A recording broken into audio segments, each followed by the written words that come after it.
from IQ to EQ, and now why AQ is the skill of our time. Over time, researchers noticed something uncomfortable. High IQ did not guarantee success, leadership, or even happiness. I understand and manage emotions by being self-aware and empathetic, which helps me connect with others. Success today belongs less to the smartest or most charming, and more to the one who can absorb shock and still move forward. That is AQ. For decades, we've been obsessed with this one question. What really makes people successful? And the answer has changed a lot. It's gone from just measuring how smart you are to something much deeper, something about how we survive when life just completely falls apart. So let's explore that journey. Okay, I want you to picture a scene. We've all seen this, right? Two students. Both are super intelligent. Both are total high achievers. You know the type. They're at the top of their class and everyone just assumes they're destined for great things. On paper, they have the exact same potential.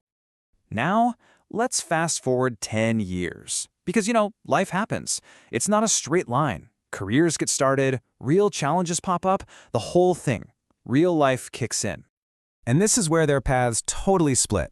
One of them is thriving. I mean, really adapting, leading, handling all the pressure like a pro. The other one? Well, they're stuck. Just frustrated, totally exhausted, feeling like they're just spinning their wheels. So what gives? It definitely wasn't their talent.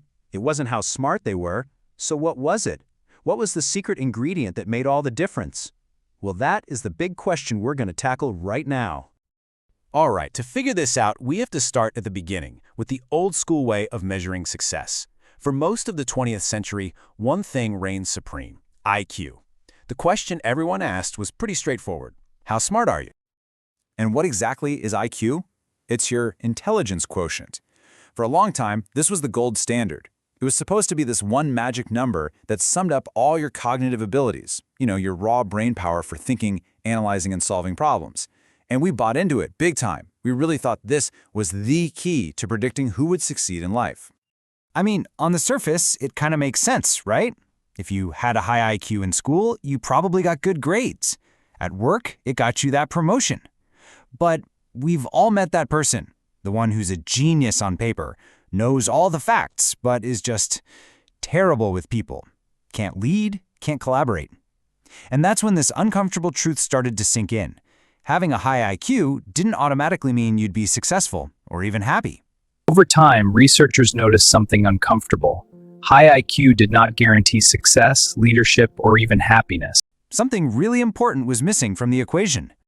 And that missing piece, it led to a huge shift in how we think about success. A kind of revolution, really. The question started to change from how smart are you to something way more personal.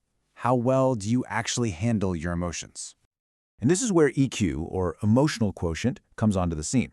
It really blew up in the 90s. Suddenly the focus wasn't just on cold, hard logic anymore. It was about feelings. EQ is all about your ability to understand and manage your own emotions and, this is key, to understand and connect with the emotions of the people around you. I understand and manage emotions by being self-aware and empathetic, which helps me connect with others. And this is where you can really see why IQ just isn't the whole story. Think about it. That brilliant PhD who's a genius in their field, but just crumbles under the slightest bit of criticism. Or that manager who's technically great at their job, but explodes under pressure, making everyone miserable. The big takeaway here is that a low EQ can totally sabotage a high IQ. It's the whole reason for that famous saying, right? People don't quit jobs, they quit managers. That's pure EQ in action, or lack thereof. Okay, so we've got IQ and EQ. But even having both of those doesn't give you the full picture. The story's not over. This brings us to the final test, the resilience test. The question gets a little more intense. What happens when life punches you in the gut, when it hits back? The answer to that question lies in something called AQ, or your adversity quotient. This idea comes from a researcher named Dr. Paul Stoltz, and it is all about one thing: resilience. He argued that life isn't about trying to avoid problems. That's impossible. It's all about how you respond when things go wrong.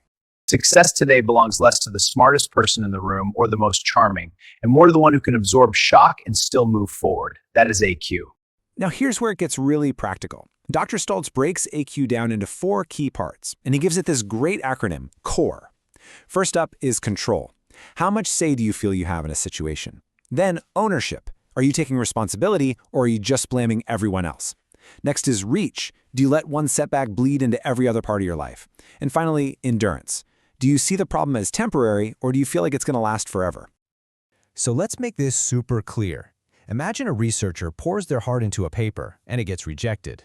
The low AQ response, the system is rigged, I'm just gonna quit. See? No control, no ownership. But the person with a high AQ, their response is totally different. They think, okay, what can I learn here? How can I make this better and try again? AQ determines who continues, not who starts. That right there, that's resilience in action.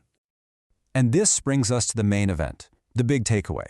AQ isn't just some neat little academic theory. You could make a very strong case that it is the most critical skill for surviving and thriving in the world we live in right now. Those with high AQ adapt, learn, rebuild. Those with low AQ freeze, burn out, quit mentally long before resigning.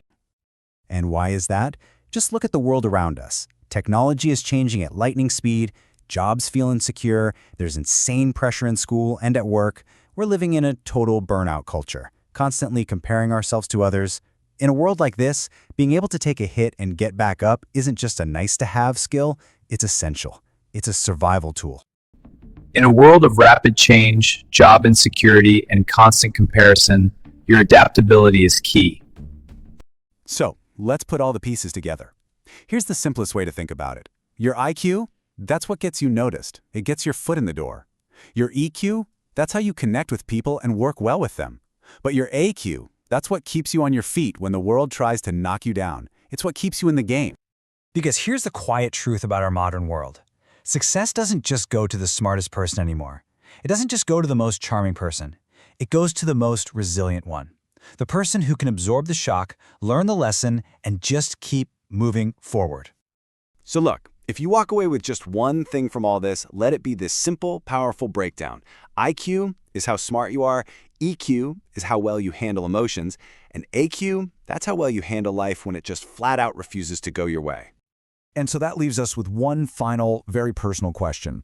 In a world that is pretty much defined by constant change and uncertainty, it's not enough to just know things or to be good with people. The real question is, how do you endure? So, what's your AQ?